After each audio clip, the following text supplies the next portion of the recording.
I want to walk through just briefly our philosophy of putting on a conference at a local church or with an organization. There are basically two types of conference philosophies. One is what I call the TED Talk approach. This is where a person has 2 or 3 talks that they make all the time. They fly in on Friday morning, they speak on Friday night, twice on Saturday morning, and they're at home by Saturday evening. Now, there is nothing inherently wrong with this model, so I'm not throwing shade on it. I'm just saying that there is a whirlwind type of conference where a person does 3 talks in a 12-hour time frame. Our approach is something different. Now, again, there is a way of doing things, and so there's many ways to slice this. I just want to share with you our way of doing it and why and how we do conferences the way that we do. Our approach emphasizes long-term, relationally grounded engagement. Now, the reason for that is self-evident. Sanctification happens in long-term memory, not top-of-mind short-term memory. Sanctification happens deep in our souls, our psyche, and that comes by rehearsing over and over again in an extended time frame. Transformation requires time and reflection and application, not an overload of information crammed into a single weekend. Now, I know that everybody has a testimony of what God did in their lives by going through a single weekend event. That's why I say there's not just the way of doing something. There are many ways to slice it. But again, ours is different. We believe conferences should catalyze sustainable, measurable change. Now, to achieve this, we want to extend the process of a conference, a week or weekend conference, to 3 or 6 months, meaning we are intentionally building a foundation for learning before the event ever happens.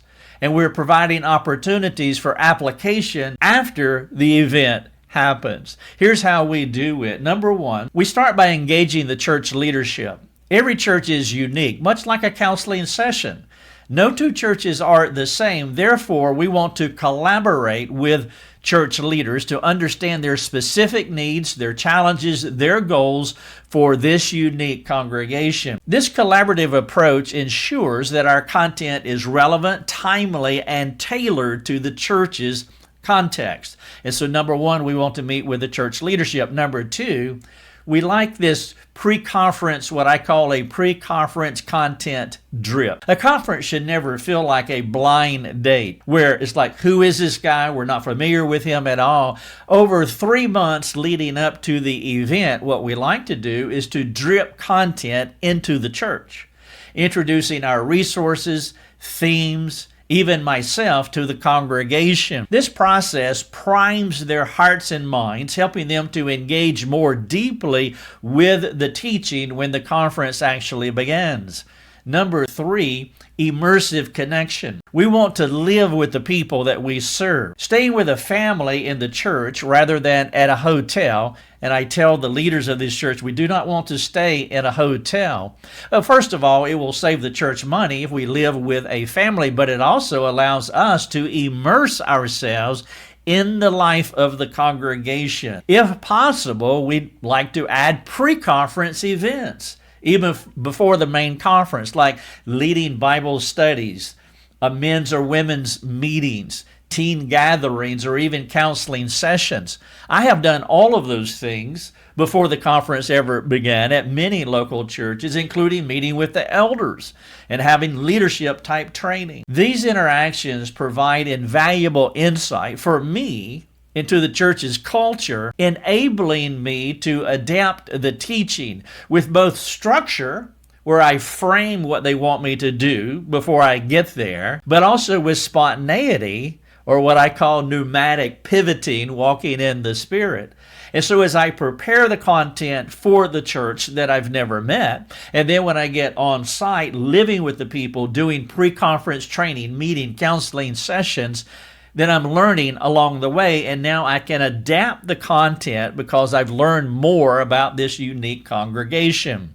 Number 4, post-conference resources. After the conference, I recreate the talks and podcasts and webinars tailored for the church. I just did a men's retreat in Houston, Texas.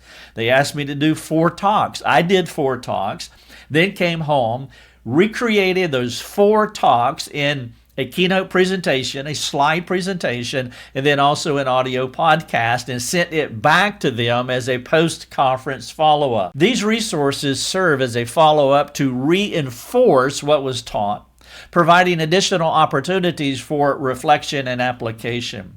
The goal here is long-term transformation that is actually sustainable. And so our process, there's no question, it is labor intensive, but it is designed to prioritize the long-term sanctification of the people that we serve.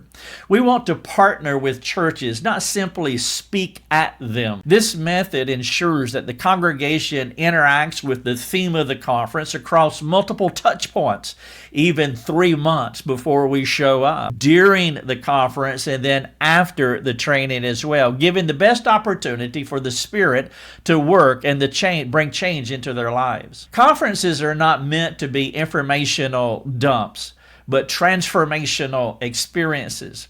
By extending the timeline, building relationally, providing ongoing resources, we foster a context for growth that mirrors the biblical model of discipleship. It's intentional, it's personal, and it's sustained. Now, this process is not merely an event. That's why I made it analogous to what I call a TED Talk type of doing conferences, which, again, does not have to be wrong. But this is an opportunity for lasting change, and we're grateful for the privilege of partnering with churches to see Christ glorified in their sanctification.